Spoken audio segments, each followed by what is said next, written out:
What's going on, ladies and gentlemen? My name is Kevin Jackowitz. This is the Kaged Review, and this is back to the movie reviews, and this is Blade. Continuing on with my earlier Marvel movies, I wanted to have my entire Marvel collection done, and I didn't want to leave these undone. So there's the Blade series and Howard the Duck left. Blade came out in '98, so this is obviously 2023. It's a long time ago. There's some things that are going to be obvious. Obviously, the CGI is not going to hold up to today's standards. Having said that, I really love this movie, and I thought, looking back at it, because I watched it again a couple of nights ago, it was really fun. It was really well done, and some of the action sequences in it were really good. And I actually kind of missed this kind of filmmaking, because for the fight scenes, you didn't have anything slowed down or sped up. It was all in camera, and Wesley Snipes is a genuine bona fide action star when it comes to this kind of stuff. So I absolutely loved it. So Blade is directed by Stephen Norrington. Obviously, Wesley Snipes, he stars as Blade. He has his kind of like compatriot in the vampire hunting. His name is Whistler. Abraham Whistler, to be precise. And then you have Stephen Dorff as Deacon Frost. He's kind of like the main antagonist in this movie. You have Udo Kier, who is Dragonetti. He's kind of like the leader of the vampire clan, and is somebody that like Deacon Frost is kind of going up against. And Bushy Wright plays Dr. Karen Jensen. We'll get into her in a second. Danelle Logue plays Quinn, and Tracy Lords has an appearance here, which honestly, it was kind of unnecessary. It was just for the sake of having Tracy Lords in a movie. And, standard Tracy Lords, it's right at the beginning of the movie. She's a vampire, and she's trying to lead this dude into this underground vampire club. And, there's a bunch of crotch grabbing and kissing and shit. Standard for Tracy Lords.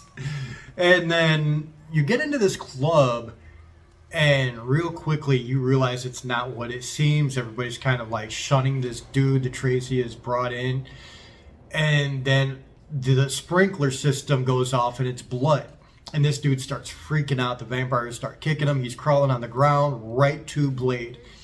And it was actually really cool setup, because you have this dude who's freaking out because he thinks he's about to be, eaten by these vampires. So you have this like, oh shit moment there. But then you see Blade, who is the vampire hunter, so you're like, oh, who is this dude?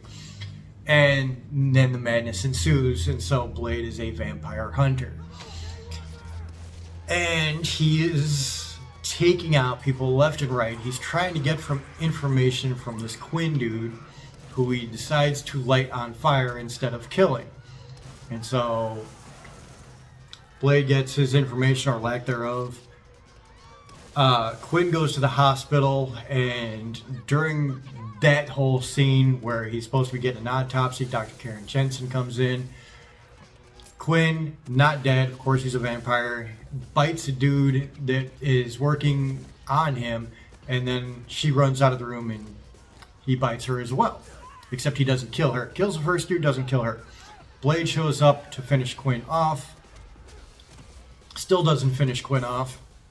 And then he has to make a decision with Karen. Do I kill her? And instead, he takes her to his little lair. And that's where you meet Whistler.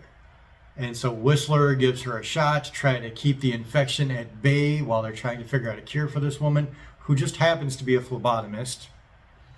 Very convenient there. But that kind of sets up what's happening there now. You have the doctor, who is obviously going to be trying to help Blade keep his thirst at bay. You're dealing with blood, so phlebotomist would make sense. And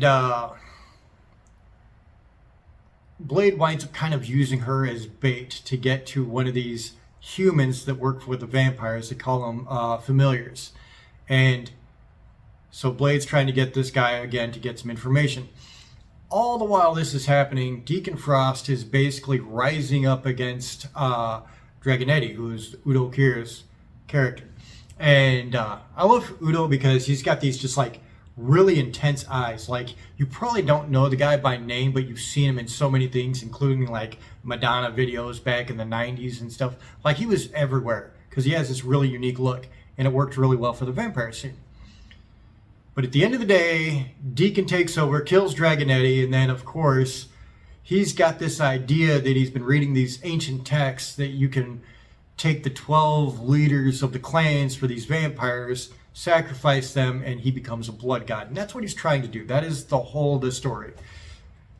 And so Karen Jensen creates this thing that like explodes the red blood cells when it comes in contact with the vampire strand. And so it's kind of like this cool thing. So obviously you're leading to Blade versus Deacon Frost. Deacon Frost, he kidnaps these 12 leaders, sacrifices them, eventually becomes the blood god. And then you have this nice little face-off between him, his men, and Blade. And honestly, it wasn't until really the beginning had some CGI that was obviously dated. When you see the vampires dying and you know they're getting staked and they crumble into skeletons, you could definitely tell there. You could really tell at the end with Deacon Frost when he becomes the blood god. There's parts where he's getting limbs cut off, he's getting cut in half, and the blood just brings him back together. But it looked kind of really bad. But I mean, again, it was 1998. You're talking a long time ago now. I think what really carries this movie overall is Wesley Snipes.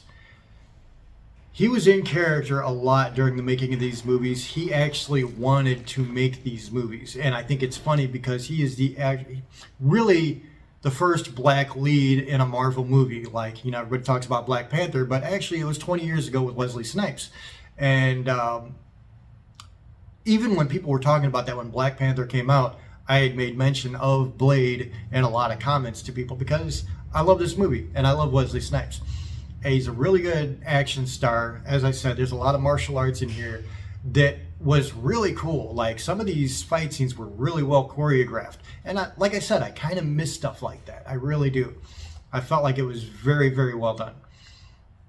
I liked that they did some of the character build up with not just Blade and why he's hunting the vampires. They definitely get into the backstory there, but also his relationship with Whistler. And, you know, they have the very alpha male kind of buddy love that they have.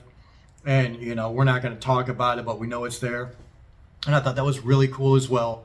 So, emotionally, they hit some pretty good spots as well. And I really appreciated that. At the end of the day, you know Blade's going to win. Kills Frost with the little serum that the doctor had made. They cure her. And then you kind of cut away to the very end where he's, I think he's in Russia or something, and he's hunting vampires there. So clearly continuing on. That was the intention with this movie. And they did, obviously, because they have 2 sequels. I really loved it. It was one of those movies that it's a lot of fun, and it actually had some cool moments to it as far as emotional tugs.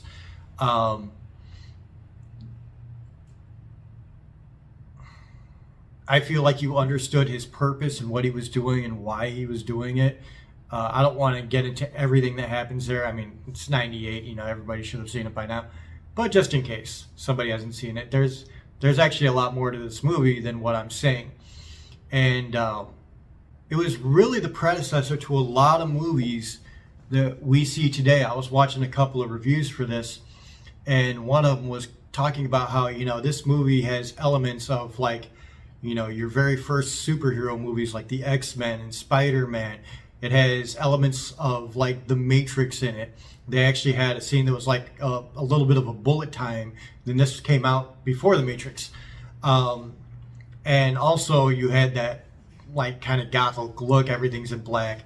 So, you know, if you fast forward, you can see elements of this in a lot of cinema. So I think that right there alone says a lot. So, but as a standalone, I loved it. I thought it was a great job. I would give it a 7 out of 10. That's where I'm at. Let me know what you guys think in the comments. If you enjoyed this, hit the like button, subscribe, and share. My name is Kevin Jackowitz, Kaged Nation, out.